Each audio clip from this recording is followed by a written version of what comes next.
Alors, bonjour à toutes et à tous, très chers invités. Je vous souhaite la bienvenue dans l'univers du département de démographie de l'Université de Montréal.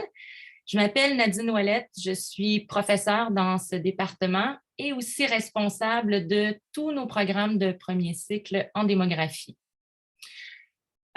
Donc, j'animerai cette séance où l'objectif consiste à présenter nos programmes d'études de premier cycle en mettant, entre autres, l'accent sur plusieurs nouveautés intéressantes. Je vous parlerai aussi des perspectives d'emploi qui sont excellentes en démographie. Je suis accompagnée d'une étudiante, Sylvia Grueva, qui vient de terminer ses études de premier cycle dans notre département et qui démarre cette semaine, tout juste, sa maîtrise en démographie. Alors, Sylvia vous en dira davantage sur son parcours universitaire tout à l'heure. Mais avant d'aller plus loin, permettez-moi de vous faire part de quelques précisions sur le déroulement de notre séance. Notez d'abord que cette séance est enregistrée et que l'enregistrement sera disponible sous peu en rattrapage là, sur le site web de la mission de l'Université de Montréal. Vous avez peut-être déjà remarqué votre caméra ainsi que votre micro sont présentement fermés et il en sera ainsi durant ma présentation ainsi que celle de Sylvia. Ensuite, lorsque Sylvia et moi aurons terminé nos présentations, eh bien, si vous avez des questions, alors là, vous serez autorisé à ouvrir votre micro et il nous fera plaisir là, de répondre à vos interrogations de vive voix. Alors, sans plus tarder, on va commencer avec une introduction qui, selon moi, s'impose parce que même si la démographie ponctue nos vies au quotidien et que les enjeux démographiques défraient la manchette régulièrement, la démographie est une discipline scientifique qui mérite d'être mieux connue. Alors, brièvement, la profession de démographe, elle consiste à analyser les variations dans le temps et dans l'espace des phénomènes démographiques, comme par exemple la fécondité, la migration, la mortalité, le vieillissement, la formation et la dissolution des couples, ainsi de suite. Les démographes cherchent aussi à comprendre, entre autres, comment les phénomènes démographiques, comment les phénomènes et aussi les changements démographiques, je devrais dire, affectent les individus, les familles et la société plus largement. Alors, étudier dans nos programmes vous amènera à mieux comprendre les grands enjeux sociaux au Québec et ailleurs dans le monde, tels que le vieillissement des populations, l'intensification des échanges migratoires, la diversification ethnique des populations et l'intégration des immigrants, la baisse des niveaux de fécondité là, qui s'observent de manière très accentuée dans certaines régions du monde, la diversification des formes familiales et des arrangements résidentiels, l'accroissement de la longévité humaine, un sujet qui me passionne tout particulièrement, l'évolution des causes médicales de décès, et cela inclut l'ajout de certaines nouvelles maladies au fur et à mesure qu'elles sont découvertes ou qu'elles apparaissent, comme c'est le cas actuellement avec la COVID-19, et etc., etc., etc. Si vous souhaitez en connaître davantage, notamment sur les pôles d'intérêt des démographes, ainsi que sur les qualités, les aptitudes et les connaissances du démographe, alors je vous invite à consulter le lien qui est indiqué au bas de la diapositive que vous avez sous les yeux. J'en profite au passage pour souligner que le département de démographie de l'Université de Montréal est l'unique département francophone de démographie au Canada. Il est aussi le seul, avec celui de l'Université Berkeley, au nord de la Californie, à se consacrer entièrement à la discipline à l'échelle de l'Amérique du Nord. Ailleurs, la démographie est le plus souvent enseignée au sein des départements de sociologie, de santé publique, de sciences économiques ou encore de géographie. À l'international, notre département jouit d'une excellente réputation. Il est reconnu comme l'un des meilleurs centres d'enseignement et de recherche démographique de langue française. Passons maintenant à nos programmes d'études. Vous avez sur cette diapo une liste exhaustive de nos programmes de premier cycle en démographie.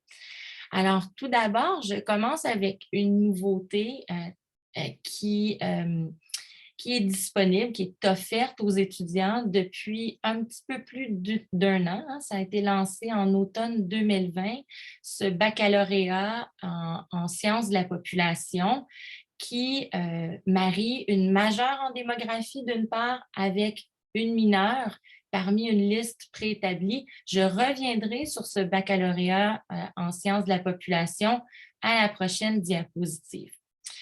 Ensuite, nous avons un autre programme de baccalauréat qui est un baccalauréat précisément en démographie et en statistique. Ensuite, la majeure en démographie, qui est une composante clé du baccalauréat en sciences de la population, mais qui peut aussi être jumelée à une mineure qui ne fait pas partie du baccalauréat en sciences de la population. Alors, je reviendrai aussi là-dessus dans quelques instants lorsqu'on passera à la prochaine diapo. Nous avons également un programme plus court qui est celui de la mineure en démographie. Et souvent, les étudiants qui choisissent de faire une mineure en démographie, s'ils ne décident pas éventuellement de basculer sur un programme plus long en démographie, eh bien, ils feront un jumelage entre cette mineure en démographie et une majeure en démographie, une majeure dans une autre discipline pour obtenir leurs 90 crédits qui constitueront un baccalauréat par cumul. OK. Alors, abordons plus en détail les nouveautés dont profitent les étudiants à l'Université de Montréal depuis l'automne 2020. Alors, je vous présente d'abord le BACAP en sciences de la population. Donc, c'est un baccalauréat par cumul et l'appellation, elle est celle de sciences de la population. Comme vous le voyez sur cette diapo-ci, au cœur de ce BACAP figure le nouveau programme de majeur en démographie qui offre aux étudiants actuellement là, notre formation la plus riche en termes de cours de démographie au premier cycle. À chaque fois que cette majeure en démographie, elle est combinée à l'une des 8 mineures qui figurent dans le panel de droite là, sur la diapo, eh bien, l'étudiant obtiendra une somme de 90 crédits, 60 pour la majeure, 30 pour la mineure, et il obtiendra un BACAP en sciences de la population. Alors, vous devez savoir que les 8 programmes de mineurs qui apparaissent sur cette diapo ont été sélectionnés parce qu'ils présentent d'excellents compléments à la formation des démographes. Ces choix de combinaison offrent ainsi aux étudiants une certaine souplesse dans leurs acquis au premier cycle, ce qui est habituellement fort apprécié là, du côté des étudiants, sans pour autant que cela compromette l'identité de leur baccalauréat. Je souligne, donc je l'ai quand même déjà dit brièvement à la diapo précédente, mais je souligne une fois de plus que tout étudiant qui serait, par exemple, intéressé par la nouvelle majeure en démographie et qui aimerait la combiner avec une mineure qui n'apparaît pas parmi les 8 mineurs sur cette diapo, peut tout à fait le faire. Il obtiendra alors ce qu'on appelle un BACUM, c'est-à-dire un baccalauréat par cumul où il n'y a pas de science, d'appellation comme sciences de la population ou autre. Plusieurs nouveaux cours de démographie ont été créés lors de l'établissement de la majeure en démographie il y a 1 an et demi. J'attire ici votre attention, non pas sur tout le détail qui est contenu dans la diapositive, ça vous pourrez prendre connaissance de tous les détails ultérieurement, mais durant ma présentation aujourd'hui, ce que je veux faire, c'est simplement vous donner une idée de la saveur des nouveaux cours qui ont été créés. Il y a d'abord 4 nouveaux cours magistraux qui sont présentés ici, à commencer par informatique pour la démographie. Ensuite, vous avez l'introduction à la démographie autochtone, enjeux en études de population.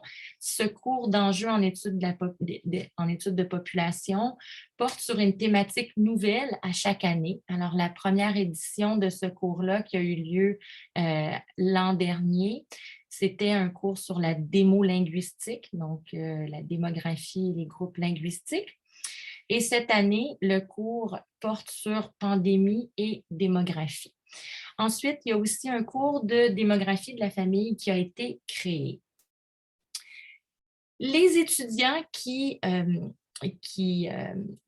sont inscrits dans la majeure en démographie ont aussi la possibilité de faire des stages. Alors, les étudiants qui le souhaitent, ce n'est pas obligatoire, mais les étudiants qui le souhaitent pourront effectuer un stage supervisé d'une durée soit courte avec le stage 1 ou d'une durée plus longue avec le stage 2 en milieu de travail. Ils ont aussi la possibilité d'acquérir une autre expérience précieuse en participant à un projet de recherche sous la supervision d'un professeur et se voir ainsi créditer 3 crédits dans le cadre du cours Recherche appliquée. Sur la question de l'admission, alors les programmes en démographie ont en général beaucoup de succès auprès des étudiants qui ont un intérêt marqué pour les sciences sociales et pour les méthodes quantitatives. Vous avez sous les yeux ici l'exemple des conditions d'admission pour la majeure en démographie. Sachez que les conditions d'admission sont exactement les mêmes pour la mineure en démographie et qu'elles sont elles sont un petit peu différentes pour le baccalauréat en démographie et statistique. Vous pouvez avoir tous les renseignements là, sur le site web des admissions de l'Université de Montréal. Pour en connaître davantage aussi sur nos programmes de premier cycle, parce que là, je brosse un portrait là, vraiment très, très, très succinct. Alors, vous pouvez consulter le lien qui apparaît au bas de la présente diapositive. Je poursuis maintenant avec les perspectives d'emploi. Je vous le disais un peu plus tôt, elles sont excellentes en démographie. Alors, nos taux de placement de diplômés avoisinent 100%. Nos diplômés œuvrent dans des domaines et des milieux qui sont très variés et souvent au sein d'équipes multidisciplinaires. Les compétences du démographe sont en effet très recherchées, que ce soit dans la fonction publique ou dans le secteur privé. Les démographes sont très polyvalents et cette polyvalence-là est très recherchée sur le marché du travail et leur polyvalence a trait, entre autres, à leur capacité à concevoir l'explication des phénomènes sociaux et d'en organiser la vérification au moyen de données quantitatives et parfois aussi qualitatives. Alors, bien que ce ne soit pas les opportunités d'emploi qui manquent pour les démographes à l'issue de leur programme de premier cycle, un grand nombre de nos finissants choisissent de poursuivre leurs études au cycle supérieur, notamment à la maîtrise en démographie, certains aussi jusqu'au doctorat en démographie. Mais en tout cas, ceux qui décident de poursuivre à la maîtrise, ça leur permet généralement d'obtenir des postes avec des responsabilités encore plus étendues et peut-être des défis encore plus grands. Les étudiants qui souhaitent faire une maîtrise en démographie peuvent opter pour la modalité avec rédaction d'un mémoire de maîtrise. Alors, on dit que c'est les étudiants qui souhaitent s'orienter sur une bonne initiation aux activités de recherche, ou ils peuvent sinon opter pour la modalité avec stage, et les stages se font en milieu professionnel. Nous offrons aussi un programme de DESS en démographie, si cela vous intéresse. Maintenant, la question qu'on se fait poser assez régulièrement, je dirais, c'est où travaillent les diplômés de nos programmes de démographie, premier cycle, deuxième cycle, ainsi qu'au troisième cycle. Et vous avez ici un échantillon des organisations où effectivement nos diplômés œuvrent. C'est bien entendu un échantillon, j'insiste là-dessus, puisque comme je vous le disais plus tôt, là, les employeurs de démographes sont extrêmement diversifiés et je vous dirais que depuis quelques années, ça s'est diversifié encore davantage. Alors, les bureaux de la statistique, les agences de santé publique, par exemple, et les ministères sont de fréquents recruteurs de nos diplômés, mais pas juste. D'autres diplômés vont agir comme experts pour des municipalités, comme la ville de Montréal ou même des corps à l'intérieur d'une ville, comme par exemple les corps de services de police. Voilà, ça c'est au niveau des municipalités, mais aussi les organismes internationaux tels que l'OCDE, l'Organisation des Nations Unies ou les agences des Nations Unies comme l'UNESCO et l'UNICEF. Plus récemment, le besoin de démographes sur le marché du travail a nettement augmenté et, comme je le soulignais, ça contribue à diversifier davantage les secteurs où il y a des possibilités d'emploi. Donc, par exemple, en santé, le démographe est de plus en plus en demande pour la planification des besoins. En éducation, de plus en plus en demande pour l'analyse des cheminements ainsi que les prévisions des clientèles étudiantes ou encore dans des domaines comme le marketing. Je termine en annonçant que le département de démographie de l'UDM a un compte Twitter depuis quelques mois, alors suivez-nous pour être tenu au courant de diverses nouvelles, des publications de nos membres, des annonces, aussi les opportunités de financement qui sont offertes à nos étudiants. L'Association étudiante de démographie, alors là, je n'ai pas le temps de vous en parler beaucoup, mais simplement vous dire que c'est une association qui est extrêmement dynamique. Vous avez ici le lien vers le groupe Facebook pour l'association étudiante. Et je vais m'arrêter ici pour maintenant laisser la parole à Sylvia Grueva, donc, qui a si gentiment accepté notre invitation, mon invitation de vous faire part de son récit, de son parcours universitaire. Alors, Sylvia, je te passe la parole. Merci beaucoup, Nadine. Donc, bonjour à tous et à toutes. Moi, je n'ai pas de support visuel, alors on va regarder la diapositive présente. Comme Nadine l'a mentionné, mon nom est Sylvia Grueva et puis je suis à ma première session à la maîtrise en démographie, donc l'option avec mémoire. Auparavant, j'ai fait des études en démographie-géographie.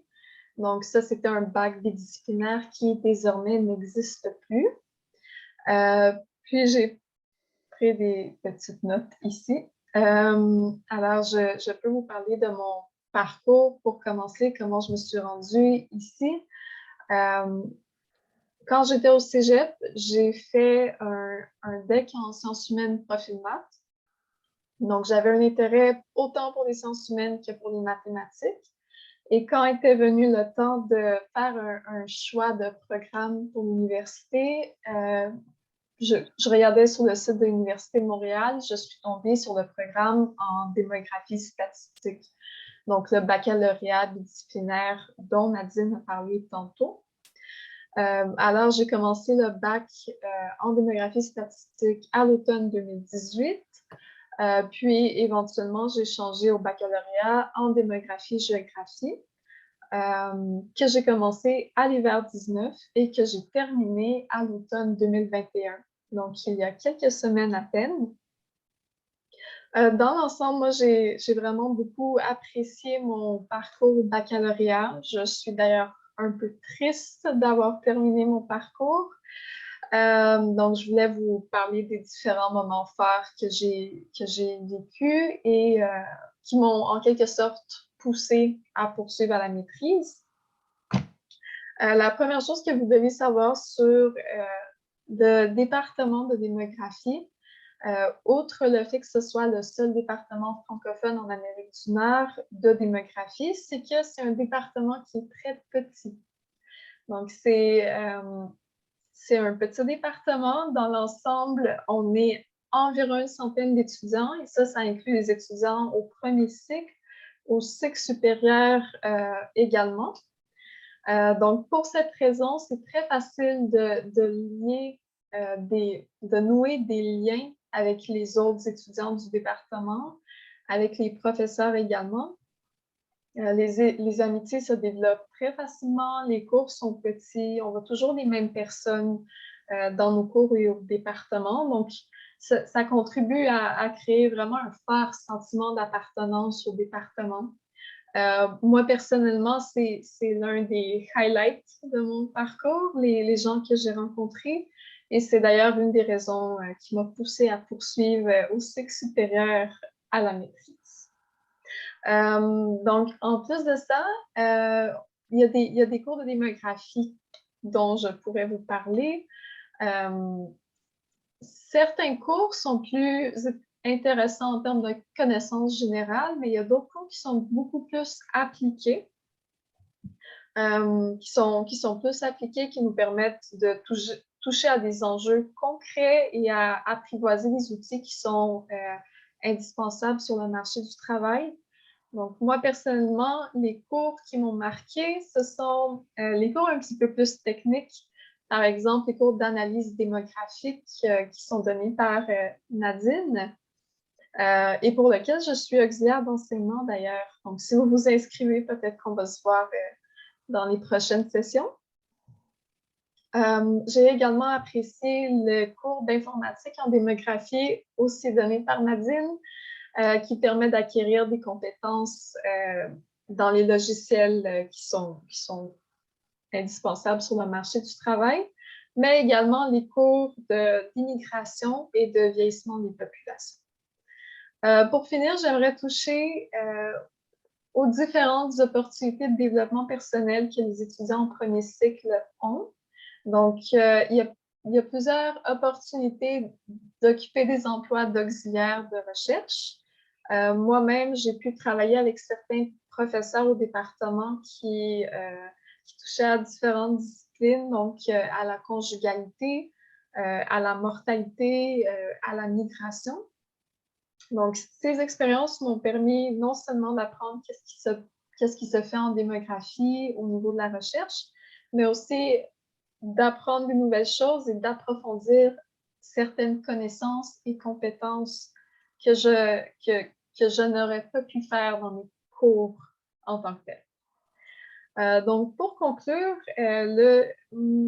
mon parcours au premier cycle, c'était vraiment marqué par des belles opportunités, des belles rencontres. Donc, si jamais vous avez un certain intérêt pour la démographie, je vous invite fortement à venir vous inscrire et au plaisir de vous voir la session prochaine. Merci beaucoup, Sylvia, pour ton témoignage.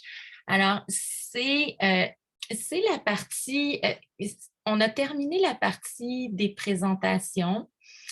Alors là, ce qu'on s'apprête à faire, c'est à prendre quelques questions, si vous en avez. Vous pouvez, il y a différentes façons de vous manifester. Bon, on n'a pas vos caméras allumées. Par contre, vous pouvez lever la main virtuellement avec le bouton prévu à cet effet-là dans le cadre du webinaire. Vous pouvez sinon aussi mettre votre question dans l'espace questions et réponses Q&R. Il y a déjà une question. Alors, je vais déplacer mes fenêtres ici pour vous voir bien. Alors, la première question nous vient d'un spectateur, d'un visiteur qui dit si on s'inscrit à la majeure en démographie, est-ce qu'il y a des possibilités de faire un trimestre à l'étranger? Alors, je vais répondre à cette question-là en premier. Oui, c'est tout à fait possible. Dans le cadre de n'importe lequel de nos programmes d'études, les étudiants peuvent faire des séjours d'une durée de un trimestre. Souvent, les étudiants décident de partir à l'étranger durant un trimestre.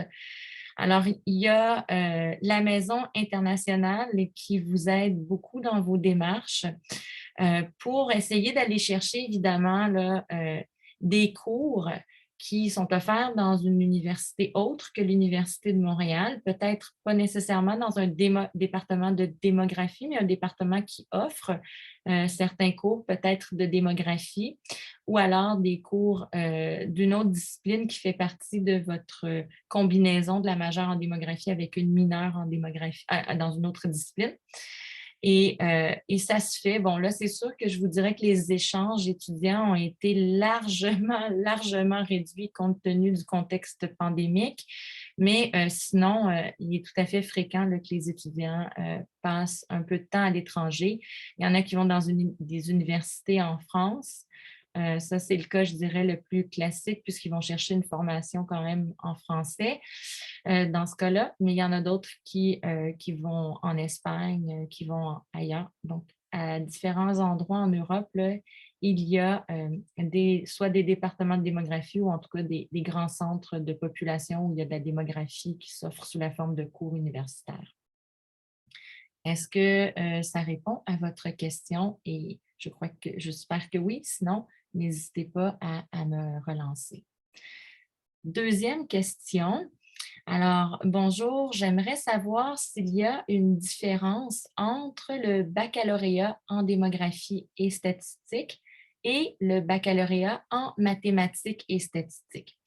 Alors là, je vais peut-être revenir sur une diapo précédente plutôt que de laisser le discours très abstrait. Alors, permettez-moi de reculer un peu sur les programmes d'études. Pardon, c'est un peu étourdissant.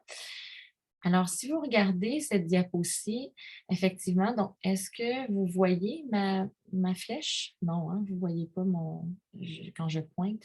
En tout cas, je voulais vous montrer ici que la deuxième énumération, c'est le baccalauréat bidisciplinaire en démographie et statistique. Alors ça, c'est un programme bidisciplinaire au sein duquel vous allez acquérir des crédits de cours en démographie, mais vous allez aussi faire des cours de statistiques. Par contre, avant de faire des cours de statistiques, il y a un certain nombre de cours que vous devez faire en mathématiques pour arriver à atteindre un certain niveau en compétences quantitatives pour aborder les cours de statistiques. Alors, au sein du programme de baccalauréat bidisciplinaire en démographie et statistique, ce sont essentiellement des cours de cycle démographie, mathématiques et statistiques que vous allez faire. La différence entre ce baccalauréat bidisciplinaire et la combinaison d'une majeure en démographie avec une mineure en mathématiques, c'est qu'en fait, avec cette combinaison majeure en démographie, mineure en mathématiques, vous allez acquérir en proportion plus de cours de démographie qu'avec la combinaison du bidisciplinaire en démographie et statistique. Alors, vous allez avoir une formation plus cossue en démographie. Et dans le cadre de la mineure en mathématiques, vous allez avoir des connaissances quand même assez intéressantes en mathématiques de niveau universitaire, mais vous allez avoir assez peu d'espace pour ajouter, en termes de cours à option au sein de votre mineure en mathématiques, des cours de statistiques. Alors, pour les étudiants qui sont très intéressés à faire des cours de statistiques à l'Université de Montréal, alors moi, ce que je leur propose, c'est plutôt d'adhérer au programme de baccalauréat bidisciplinaire en démographie et statistique. Par contre, pour ceux qui ne sont pas particulièrement intéressés, interpellés par la statistique, mais qui aiment beaucoup les mathématiques, alors là, je propose plutôt le bac-ap en sciences de la population avec un jumelage de la majeure en démographie et de la mineure en mathématiques. Et puis, juste un petit mot, j'en profite maintenant pour saisir l'opportunité puisqu'on est sur cette diapositive-ci. Alors, Sylvia vous disait un petit peu plus tôt qu'elle, son programme d'études était le programme de baccalauréat bidisciplinaire en démographie et géographie. Ce programme d'études n'est plus aujourd'hui puisque la combinaison de la démographie et de la géographie peut être produite au sein de ce bac-ap en sciences de la population. Le bidisciplinaire en démographie et statistique, ce n'est pas possible de le reproduire avec le bac-ap en sciences de la population puisqu'il n'existe pas de mineur en statistique à l'heure actuelle à l'Université de Montréal. Ensuite, la troisième question porte sur, euh, alors, doit-on avoir réussi les cours de calcul intégral, calcul différentiel ainsi qu'algèbre linéaire pour faire la majeure en démographie? La réponse, c'est non. Alors, pour être admis à la majeure en démographie, on ne demande pas à ce que vous ayez réussi ces cours-là tout spécialement. Vous devez être soit détenteur d'un DEC ou avoir l'équivalent d'un DEC, mais on n'exige pas que vous ayez une formation avec un DEC en sciences de la nature ou sciences pures, appliquées, etc.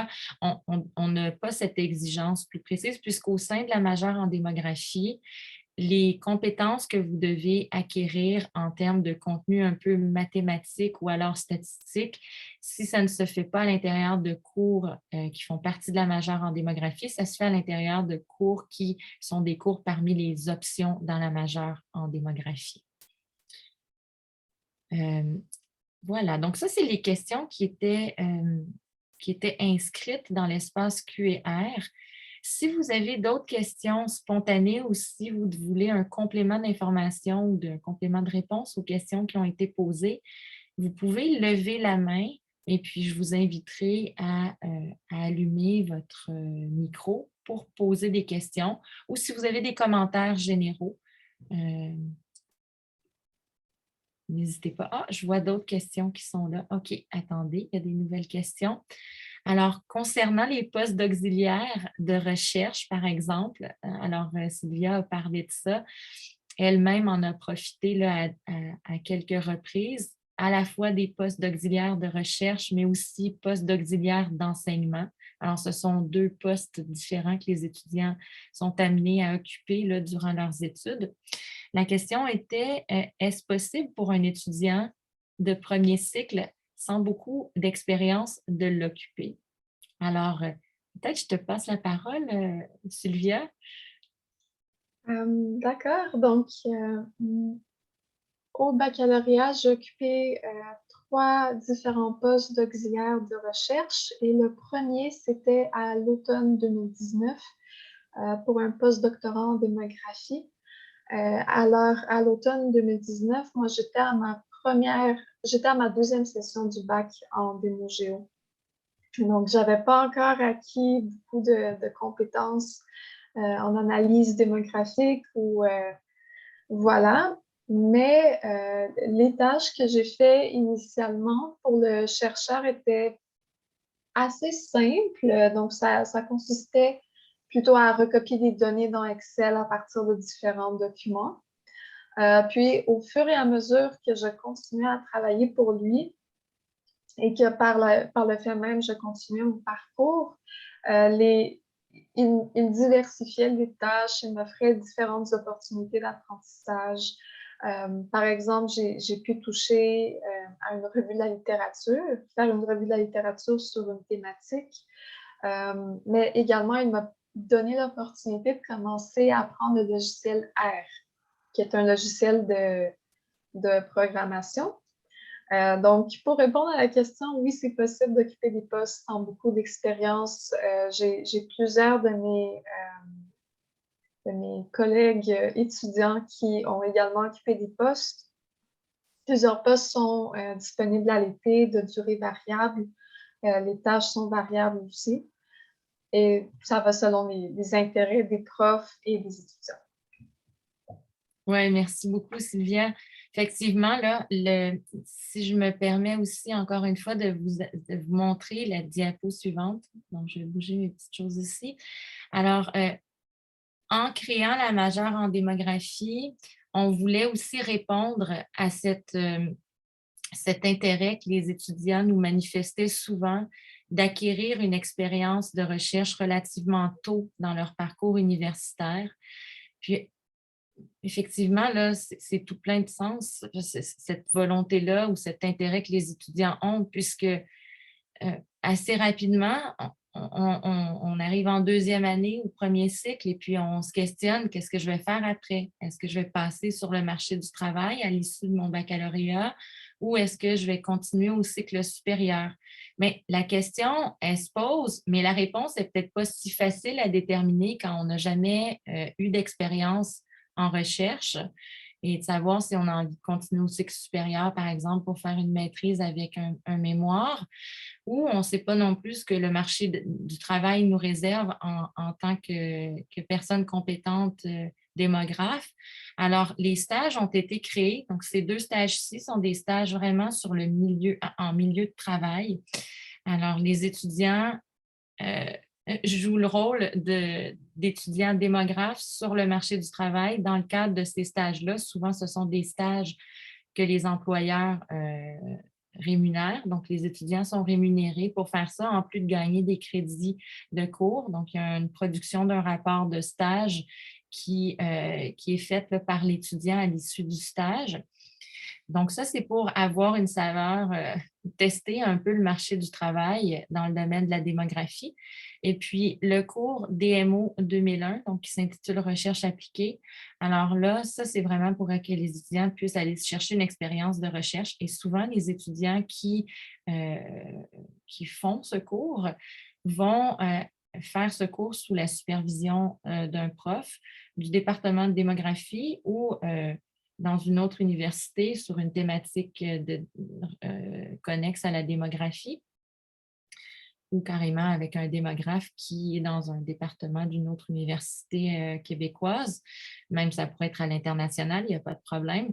Mais voilà, les étudiants, habituellement, lorsqu'ils suivent le cours de recherche appliquée, ils vont chercher un 3 crédits pour leur parcours, leur programme de premier cycle. Mais également, les professeurs ne leur demandent pas de les assister gratuitement, hein. Il y a une rémunération qui est faite et les étudiants sont donc recrutés à titre d'auxiliaire de recherche. Alors, tout le monde y gagne. Les professeurs qui ont l'opportunité d'avoir de l'aide des étudiants pour la réalisation de leur projet de recherche, les étudiants qui gagnent 3 crédits dans le cadre de leur cursus académique et puis qui aussi s'ajoutent une ligne sur leur CV en tant que tâche d'auxiliaire de recherche.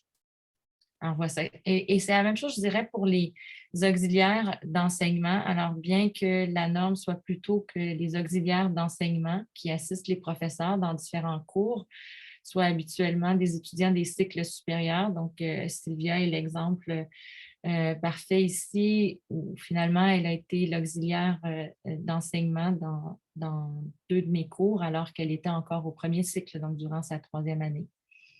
C'est quand même exceptionnel, mais c'est possible. Voilà, si je n'ai pas complètement répondu ou si Sylvia n'a pas complètement répondu, il ne faut pas hésiter. Ensuite, une autre question. Est-ce qu'il y a le profil honor, si on souhaite faire le backup en sciences de la population, c'est-à-dire faire la majeure en démographie et dans votre cas, vous aimeriez jumeler la majeure en démographie avec la mineure en histoire. Alors, votre question tombe à pic. Je travaille présentement avec le directeur du département de démographie pour chercher à développer un cheminement honor pour le backup en sciences de la population. Alors, notre horizon pour la mise en application là, de ce cheminement-là pour qu'il soit offert aux étudiants. Donc, bien sûr, il faut que les instances universitaires acceptent notre projet, mais je crois qu'il n'y a pas beaucoup de doute là-dessus. Ça devrait, bon, dans le meilleur des mondes, le cheminement honor sera offert aux étudiants du backup à compter de l'automne 2022, c'est-à-dire voilà, au début de la prochaine année universitaire. Donc, j'espère bien que ça va se concrétiser. Les chances sont plutôt excellentes à ce sujet-là. Mais actuellement, donc un étudiant qui commence tout de suite là, en démographie dans le cadre du backup, eh bien, il n'y a pas présentement de cheminement honor. Mais je vous dirais, ça s'en vient très bientôt. Et le cheminement honor, là, pour celles et ceux peut-être qui ne sont pas familiers avec ce concept de cheminement en or, c'est que le cheminement en or permet aux étudiants qui se débrouillent pas mal bien là, dans le cadre de leurs études de premier cycle d'accéder à des cours où le défi est un peu relevé, c'est-à-dire accéder à des cours de cycle supérieur.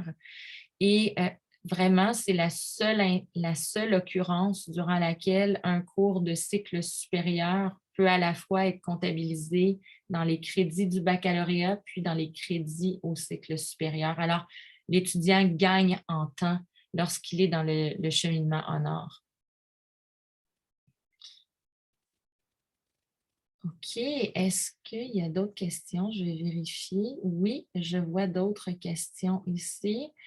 Alors, est-ce que les cours de statistique dans le bac bidisciplinaire se fait avec des étudiants en mathématiques? C'est une excellente question. Oui. Le programme bidisciplinaire en démographie et statistique, puis je te passe la parole tout après, Sylvia, là, parce que toi, tu as quand même séjourné un tout petit peu dans ce programme-là. Alors, oui, le programme bidisciplinaire en démographie et statistique, c'est un programme qui est sous la responsabilité du département de démographie. Donc, c'est dans notre cours, mais c'est fait en étroite collaboration avec le département de mathématiques et de statistiques de l'Université de Montréal. Et donc, il y a des cours, comme je vous le disais, au sein de ce baccalauréat disciplinaire, il y a des cours de démographie, donc les cours de sigle DMO qui sont donnés par les membres du corps professoral et les chargés de cours du département de démographie. Mais ensuite, tous les cours de sigle MAT pour mathématiques et STT pour statistiques sont des cours qui sont offerts par les membres du corps professoral et les chargés de cours du département de mathématiques et de statistiques. Ça veut donc dire que la flotte d'étudiants dans ces cours-là, maths et stats, c'est une flotte d'étudiants qui sont majoritairement dans des programmes de mathématiques et de statistiques, qui relèvent du département de mathématiques et de statistiques de l'UDM, mais il y a aussi des étudiants de d'autres disciplines qui sont appelés à suivre ces cours-là, incluant des étudiants qui sont dans le baccalauréat en démographie et statistique. J'espère que ça répond à votre question. Je passe la parole quand même à Sylvia qui pourrait peut-être ajouter quelque chose là-dessus. Ce que Nadine a dit est complet. Moi, je pourrais vous donner un conseil si vous décidez de choisir le bac en démostat ou bien la majeure en démographie, la mineure en maths. C'est que les cours en mathématiques, statistiques sont, comme ils sont ouverts au département de mathématiques, ils sont vraiment plus fréquentés par beaucoup plus d'étudiants que les cours en démographie. Donc, je vous conseille de vous trouver un groupe d'amis avec lesquels vous entraidez pour une cours de mathématiques. Oui, c'est un excellent conseil parce que, effectivement, les étudiants qui ont l'habitude de suivre des cours de démographie dans notre département ici, eh bien, c'est des groupes. Bon, moi, j'enseigne des cours obligatoires, quelques cours obligatoires, donc les étudiants ne peuvent pas faire autrement que de suivre mes cours. Et donc, on se retrouve au maximum une trentaine d'étudiants, hein, donc à la fois à chaque trimestre. Alors que lorsqu'on se retrouve dans un cours de mathématiques de première année, par exemple, il peut y avoir quelques centaines d'étudiants inscrits à ces cours-là et qui suivent ces cours-là. Donc, les étudiants de démographie qui se fondent dans ces groupes d'étudiants majoritairement inscrits dans des programmes de mathématiques et de statistiques, bien, ils se retrouvent en plus petite minorité, évidemment, et puis pour la réalisation des devoirs qui sont permis en équipe et tout ça, c'est un peu dommage d'être forcé de travailler seul parce qu'on ne connaît pas les gens. Alors, il faut vite soit retrouver les autres étudiants qui sont de départements qui ne sont pas mathématiques et statistiques pour se jumeler à eux, ou alors de commencer à tisser des liens d'amitié avec des étudiants de mathématiques et de statistiques. Parce qu'effectivement, ce sont des cours, les cours de mathématiques. Moi, j'ai une formation en mathématiques et statistiques là, de premier et de deuxième cycle avant d'avoir mon doctorat en démographie ainsi que mes 2 postdocs en démographie.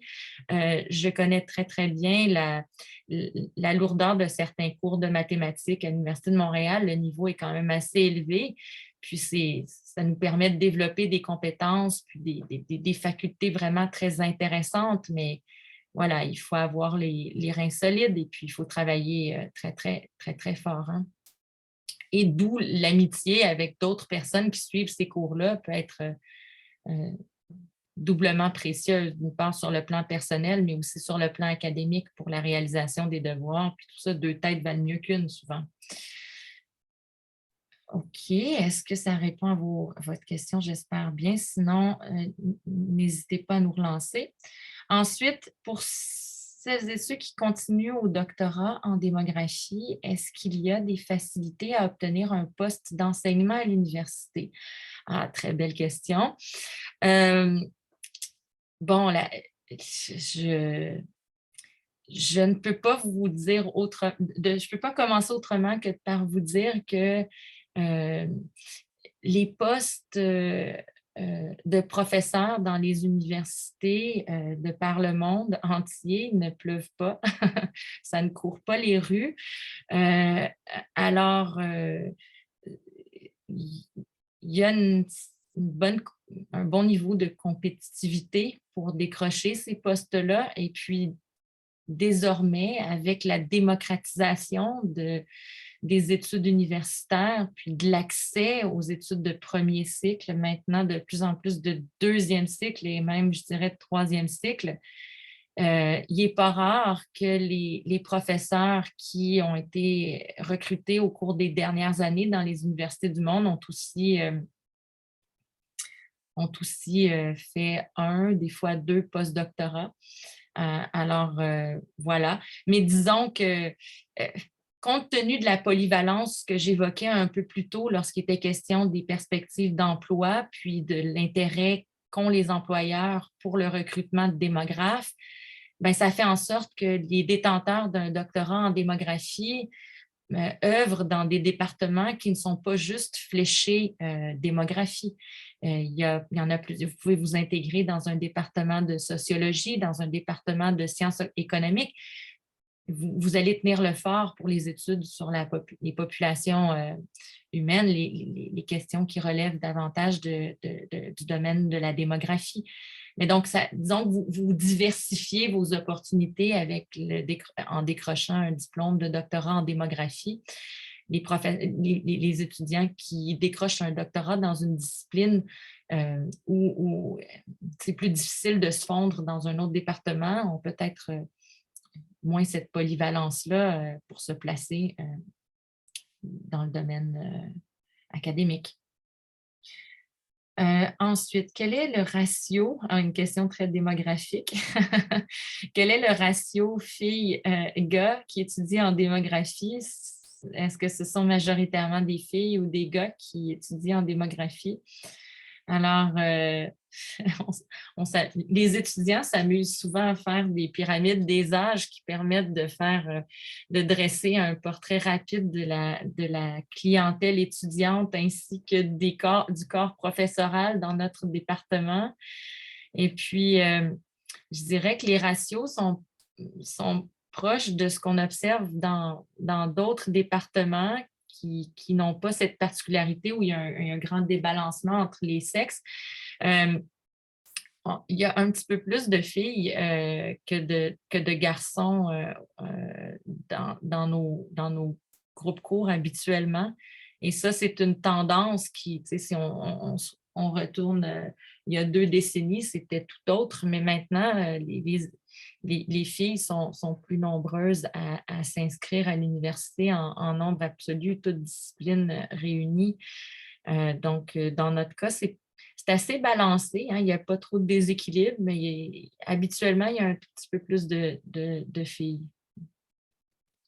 Sylvia, je ne sais pas si tu veux ajouter quelque chose. Est-ce que l'association étudiante a fait quelque chose plus récemment? À chaque année, on mène un recensement du département pour voir les différentes caractéristiques des étudiants et des professeurs. Par contre, le conseil exécutif de l'association étudiante est pour la première fois composé uniquement de filles, de femmes. Donc, quand moi j'ai commencé, c'était équilibré entre le nombre d'hommes et de femmes. Puis, Au fur et à mesure des dernières années, ça peut se pencher vers un exécutif composé uniquement de femmes. Oui, c'est ça. Donc, pour l'ensemble du département, c'est beaucoup plus balancé, mais là, exceptionnellement, pour la question de l'association, qui tient les rênes de l'association étudiante, ben, en fait, l'exécutif, ce ne sont que des femmes, les filles, ben, des femmes, voilà. OK, merci beaucoup. Je vois une main levée. Alors, je vais vous permettre de parler, Franck. Nadine et Sylvia, juste vous dire, c'est Jean-Philippe, pardon de vous interrompre. Oui, On va prendre cette dernière question. On va devoir ensuite conclure le webinaire. OK, d'accord. Merci, Jean-Philippe. Allez-y, Franck, on vous écoute. Ah oui, oui. Je suis la maman de Franck. Ah, pardon, oui. J'assiste avec lui. Donc là, je regarde, peut-être pour avoir plus de chances de trouver le travail en majeur en démographie, peut-être qu'il vaut mieux ne pas suivre la voie de mémoire, doctorat, parce que quand je regarde les perspectives d'emploi, je me dis qu'au niveau du bac, on a plus de chances de trouver dans le privé que si on continue en mémoire. Ben, en fait, je peux. Puisque vous dites que. Oui, bon, pour le doctorat, je dirais que c'est un cycle un peu à part, là. Vous avez peut-être en partie raison parce que parfois, les détenteurs d'un doctorat font un peu peur aux employeurs puisqu'ils ont peur qu'ils s'ennuient ou que, voilà, que les défis soient peut-être pas à la hauteur de leurs ambitions, etc. Bien que nos doctorants n'ont jamais eu aucun problème à se placer à la fois dans les ministères, dans les bureaux de la statistique, dans les organisations internationales, entre autres à New York, aux États-Unis, là, aux Nations Unies, puis dans d'autres agences, ainsi qu'à la Banque mondiale. Mais je dirais qu'en fait, les perspectives d'emploi sont excellentes à tous les cycles d'études. C'est juste qu'arrivé à l'issue des études de premier cycle en démographie, les étudiants sont, je vous dirais, majoritairement tentés de poursuivre au cycle supérieur pour aller chercher encore plus d'opportunités, soit dans des organisations privées ou dans le secteur public, puisque de plus en plus sur les offres d'emploi, on voit que la maîtrise est un atout et même, je dirais qu'il y a certains postes où on demande, on exige que les candidats aient déjà une maîtrise. Alors, les étudiants ne sont pas forcés de s'arrêter au bac pour maximiser leur chance de se placer sur le marché du travail. Je vous dirais qu'il n'y a aucune crainte à avoir en démographie sur la question du placement sur le marché du travail. C'est plutôt nous, en tant que profs, qui avons une crainte que les employeurs viennent chercher nos diplômés avant qu'ils diplôment. C'est ça l'affaire. C'est surtout ça. L'inquiétude, c'est de notre côté. On voudrait que les étudiants n'aient pas autant d'offres d'intégrer le marché du travail avant qu'ils aient terminé leurs études pour qu'ils puissent mener à bien leur projet d'études universitaires. Donc, c'est sûr que vous faites beaucoup de cours du soir pour ces étudiants qui trouvent l'emploi. Non, les étudiants, les employeurs sont prêts à accepter des horaires flexibles, je vous dirais, souples. Et voilà, nous, on dit aux étudiants, voilà, vous avez l'opportunité d'effectuer des stages en milieu de travail. Désormais, au premier cycle, c'est aussi possible au deuxième cycle avec la maîtrise avec stage. Ils peuvent travailler en parallèle de leur étude, mais voilà, on les invite à vraiment terminer pour aller chercher le diplôme qui est la pièce précieuse pour l'avenir. OK. Ouais. Ben, merci. Mais avec plaisir. Alors, sur ce, je regarde juste brièvement. OK, on va conclure. Hein? Ce que je veux faire en terminant, c'est de vous remercier une fois de plus pour votre participation. N'oubliez pas, alors peut-être attendez que je me permette d'aller à la dernière diapositive ici. vous aurez accès, là, lorsque le tout sera relayé là, sur le site web de l'admission, vous aurez accès aux informations qui figurent ici sur la diapo. Alors, vous avez des personnes ressources au département de démographie en cas de question pour les études de premier cycle, c'est moi-même. Études de deuxième cycle, mon collègue Alain Gagnon. Troisième cycle, ma collègue Simona Bignami. Et vous avez la personne qui s'occupe des questions plus de nature administrative, Annick Gagnon, au sein de notre département de démographie. Sinon, il y a toujours le service de l'admission de l'Université de Montréal qui est disponible vraiment, là, soit de vive voix si vous voulez échanger avec eux par courriel, par clavardage, ainsi de suite. Vous avez le lien au bas de la diapo. Et voilà, à bientôt, j'espère. Merci encore.